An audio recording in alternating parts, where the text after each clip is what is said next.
Fire away. Okay, where are we? So you're going to start with stories growing up.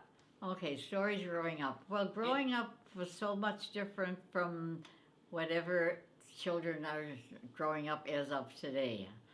Um, Trying to think, I had one friend next door, Helen Stieg, but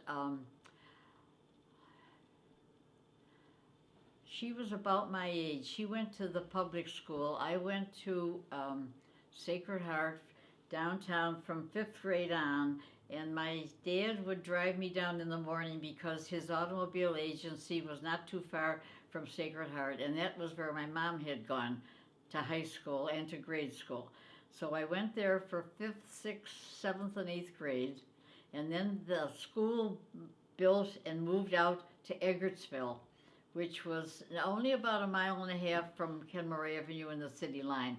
So what I did, Dad would take me in the morning, and then I would take a streetcar to get back home, and the streetcar fare was 3 cents up until you were 12 years old, believe it or not. So you were allowed to take the streetcar alone. Oh yeah, oh, things are completely different, Caitlin.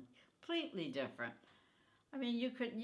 I mean, living was so much different. Really, there probably was crime, but we knew nothing about crime. Really, just, you didn't have to be. If you were living what you felt was a safe area, you might lock doors at night, or you might not. I mean, it was a completely different area.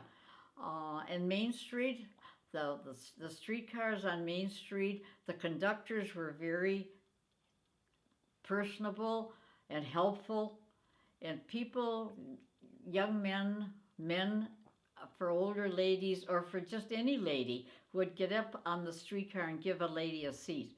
That was par for the course. If they saw a lady with groceries or with a young child, they'd get up and give their seat, to give somebody a seat, and then they would stand.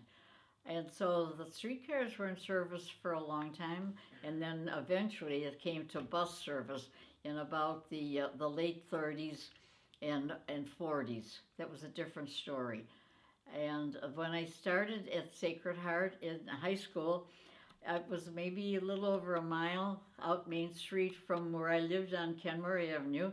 I'd go to what they called the City Line, which was about 2 blocks up from Niagara Falls Boulevard, and then I'd walk the rest of the way along Main Street. And you know where Sacred Heart is now. It's on Main Street before you get to Eggert Road. And it was a good walk. And I think that was the start of my love of walking, because I walked in all kinds of weather. There was no real bus service from the city line. There was like a little train service. You don't remember that little train service that went from the city line out past Williamsville, but that only lasted, I think that probably died by the late 30s, because I graduated from high school in 1934. And by that time, some of the school had buses, and they would bring the students by bus to school. But I always still kept walking because I liked to walk. It was good exercise. On top of it, I didn't have to spend any bus money. Things were tough in those days. Things were tough in those days.